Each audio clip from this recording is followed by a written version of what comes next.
Hi friends, is sorry cinema bus அப்டேட்டில் ஒரு மிரட்டலான ஒரு அப்டேட்டோடு வந்திருக்குங்க. கூலி திரைப்படத்தோடைய கதை என்ன, இப்படி தான் இருக்க போகுதா அப்படின்றத பற்றி இன்னைக்கு காலையில் ஒரு வீடியோ போட்டிருந்தேன். பார்க்காதவங்க போய் பாருங்கள். அடுத்தது இந்த படத்தோடைய ஒட்டுமொத்த காட்சிகளில் ஒரு 60-70% காட்சிகள் பார்த்தீங்கன்னாக்கா ஹார்பரை மையப்படுத்தி தான் இருக்க போகுது. லோகேஷ் கனகராஜோட படங்களே கிட்டத்தட்ட அந்த மாதிரி தான் இருக்கும்.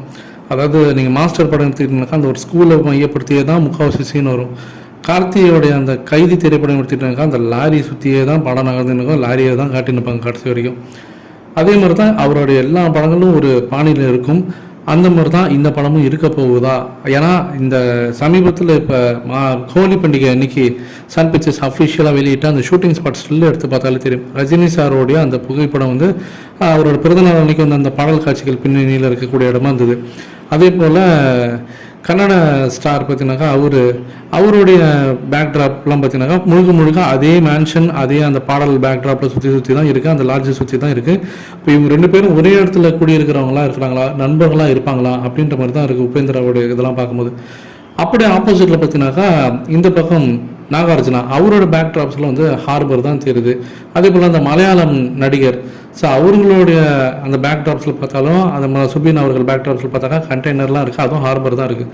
அப்போ இவங்க வந்து ஆப்போசிட் கேங்கில் இருக்கிறாங்களா? அதான் நாகார்ஜுனா வில்லனாக இருந்து அவருடைய ஒரு கேங்ஸ்டரில் ஒரு முக்கியமான தளபதியாக வந்து இவர் இருக்காரா அப்படின்ற மாதிரி தோணுது. அதே போல் ஒரு வீடு காட்டுறாங்க, அதுல வந்து சத்யராஜ் இருக்காரு, அதே போல் ஸ்ருதிஹாசனை காட்டுறாங்க. அப்போ சத்யராஜோட மகளாக ஸ்ருதிஹாசன் வராங்களா அப்படின்ற மாதிரி ஏகப்பட்ட கேள்விகள் நமக்குள்ளே இருந்தாலுமே கூட நம்ம விசாரித்து பார்க்கும்போது இது வந்து நீங்கள் இது வரைக்கும் பார்த்த அந்த வீடியோஸ் கிளிப்பிங்ஸ்லாம் விட்டுருங்க. இது வந்து ஜஸ்ட் வந்து ஒரு கேங்ஸ்டர் படமாவோ ஜஸ்ட் வந்து ஒரு கோல்டு ஸ்மக்லிங் படமாக இருக்க போகிறது இல்லை. இது அவுட் ஆஃப் த சிலபஸாக தான் இருக்க போகுது. இந்த படத்தில் ஒரு எக்ஸ்ஃபேக்டர் கண்டிப்பாக இருக்க போகுது அப்படின்ற மாதிரி தான் நமக்கு வரக்கூடிய பல்வேறு சோர்ஸ்லேருந்து வரக்கூடிய தகவல் அப்படி தான் வருது. இது நீங்கள் நார்மல் ரொட்டீன் கதை நினச்சினாக்கா நீங்கள் தான் முட்டாள்ன்ற மாதிரி தான் சொல்கிறாங்க ஓப்பனாகவே என்கிட்ட. அதுக்கு மேலே கேட்காதீங்க, நிறைய விஷயங்கள் இந்த படத்தில் இருக்குது. ஒரு எக்ஸ்பேக்டர் அது வந்து ஒரு சயின்ஸ் ஃபிக்ஷன் எலமெண்ட்டாக இருக்கும், அது வரைக்கும் இப்போதைக்கு சொல்லிக்கிறோம் அப்படின்ற மாதிரி தான் எனக்கு வர தகவல்லாம் வருது. சயின்ஸ் ஃபிக்ஷன் அப்படின்னு பார்க்கும்போது நம்ம ரிமைண்ட் பண்ணி பார்க்க வேண்டியதாக இருக்குது. லோகேஷ் கனகராஜ் அவர்கள் பல இன்டர்வியூவில் சொல்லியிருக்காரு, இது வந்து ஒரு புதுமையான ஒரு அட்டம்ப்டாக இருக்கும், ஒரு புது எக்ஸ்பெரிமெண்ட்டாக இருக்கும். ஆனால் கமர்ஷியல் சினிமா ஆஸ்பெக்டில் நான் இந்த எக்ஸ்பெரிமெண்ட் பண்ணுறேன். ரஜினி சாரோடைய அந்த கிரே ஷேடு வந்து எனக்கு ரொம்பவே பிடிக்கும், அதை நான் வந்து கொண்டு வரணும், எந்த அளவுக்கு எக்ஸ்போஸ் பண்ண முடியுமோ அதை நான் பண்ணுவேன் அப்படின்ற மாதிரி சொல்கிறார். ஸோ இந்த படத்தில் கண்டிப்பாக ரஜினி சாருக்கு ஒரு நெகட்டிவ் ஷேடு இருக்குது அப்படின்றத லோகேஷ் கனகராஜ் அவர் சொல்லிட்டார்.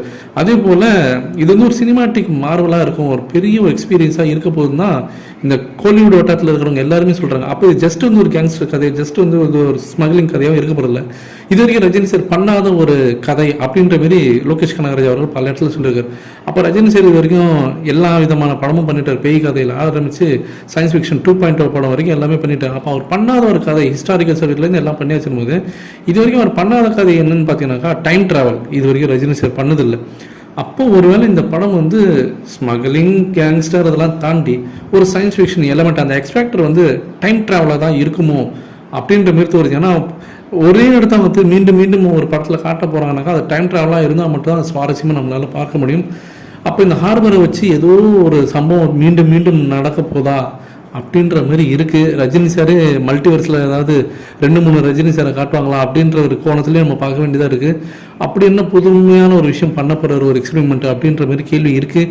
இதை பற்றி உங்களுடைய கருத்துக்கள் என்ன அப்படின்றத மறக்காமல் கீழே சொல்லுங்கள் ஃப்ரெண்ட்ஸ்.